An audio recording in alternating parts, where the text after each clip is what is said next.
ये देना, ये तरफ खड़े, ये चलो आप ले लो, बैठे रहना, खड़े नहीं होना, कोई बैठ। बात करिए। हेलो गुरुजी, श्रीमन नारायण। जय श्रीमन नारायण। गुरुजी, हमें आपकी कथा बहुत अच्छी लगती है। आपकी कथा सुनने से मेरे जीवन में बहुत बदलाव हो गया। पहले मैं बहुत गुस्सा आती थी, लेकिन अब हमें बिल्कुल भी गुस्सा नहीं आती।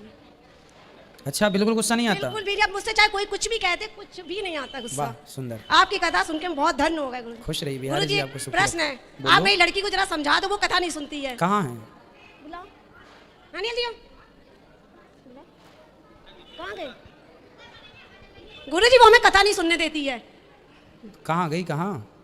वो कह रही थी आप मेरी शिकायत करोगी ना तो हम सामने नहीं आएंगे। चलो पकड़ के लाओ। ले आओ। चलो, यहाँ तो नहीं है वो।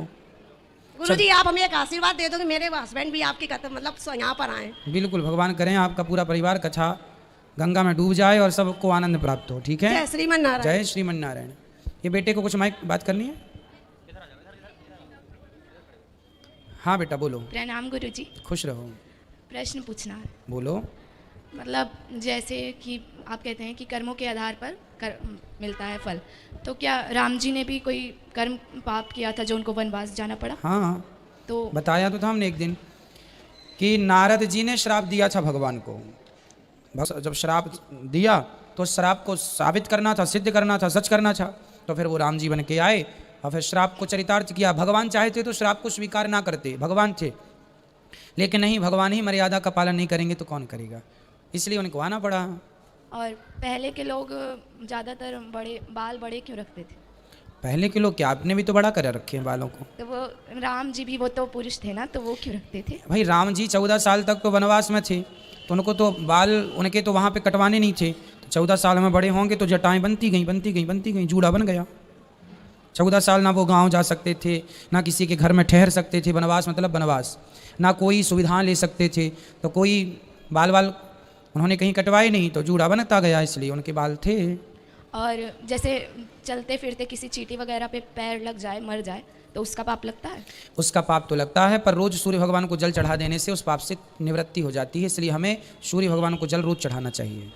तो आप मतलब जो जिसको भी शादी करनी होती है उसे पीपल के पेड़ पर जल चढ़ाने क्यों कहते हैं? जिसकी शादी नहीं हो रही है, जैसे किसी की शादी में विलंब हो रहा है ना, तो पीपल की पूजा से उसके जितने ग्रह प्रतिकूल हैं वो सब अनुकूल हो जाते हैं। पीपल में सभी देवी देवताओं का वास होता है ना, इसलिए जो भी कमी होगी वो पीपल की पूजा कर लेने से उनको, पीपल साक्षात भगवान का स्वरूप है, इसलिए पीपल की पूजा कही जाती है कि उनके कोई ग्रह प्रतिकूल हैं तो अनुकूल हो जाएं।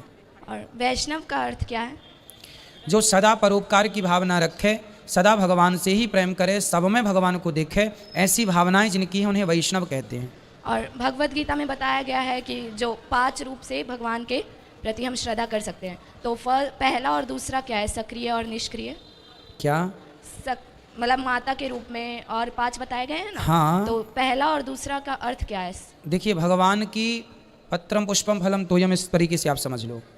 भगवान की पूजा जो है किसी भी प्रकार से की जा सकती है, चाहे आप भगवान को भाव से पत्ता ही चढ़ा दो, पुष्प ही चढ़ा दो, जल ही चढ़ा दो, आंसू ही चढ़ा दो, है ना। चाहे भक्त निष्क्रिय होते समय अर्थात प्राण निकलते समय एक बार राम ना बोल पाए तो राम का केवल रा उच्चारण कर ले, तो उस निष्क्रिय समय पर भी यदि रा निकल जाए मुँह से तो उसकी सदगति हो जाती है। सक्रियता में तो हम राम राम जप ही लें, प्रेम से भगवान का चिंतन कर ही लें, ठीक है।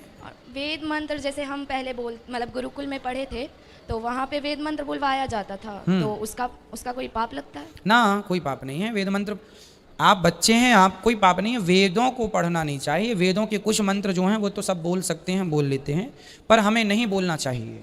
शास्त्रों के आधार पर क्यों नहीं बोलना चाहिए? क्योंकि शास्त्रों के आधार पर देखो, जो वेद मंत्र में ना पहला अक्षर है ओम। ओम कैसे बोलते हैं वेदों में? हरि ओम। जब हम ओम बोलते हैं ना तो हमारी नाभि पर जोर पड़ता है, साइंटिफिक रीज़न है, नाभि। और महिलाओं के अंदर गर्भाशय होता है, तो जब आप ओम का उच्चारण बार बार करते हैं तो आपका गर्भाशय डैमेज होने की स्थिति में आता है। वेदों के उच्चारण करने से बहुत ताकत लगती है। वेद बोलना पड़ता है ना जोर से, हरि ओम गणानान्त्वा, तो जो जोर लगता है ना, उस जोर से पेट की जो अतड़ियाँ हैं ना बिल्कुल हिल डुल जाती हैं, इतना ताकत लगती है वेद मंत्र बोलने में। तो आप ये ताकत लगाएंगी तो कहीं आपका गर्भाशय डैमेज ना हो जाए, इसलिए नारियों को वेद मंत्र नहीं बोलना चाहिए। प्रणाम गुरुजी। खुश रहिए, खुश रहिए।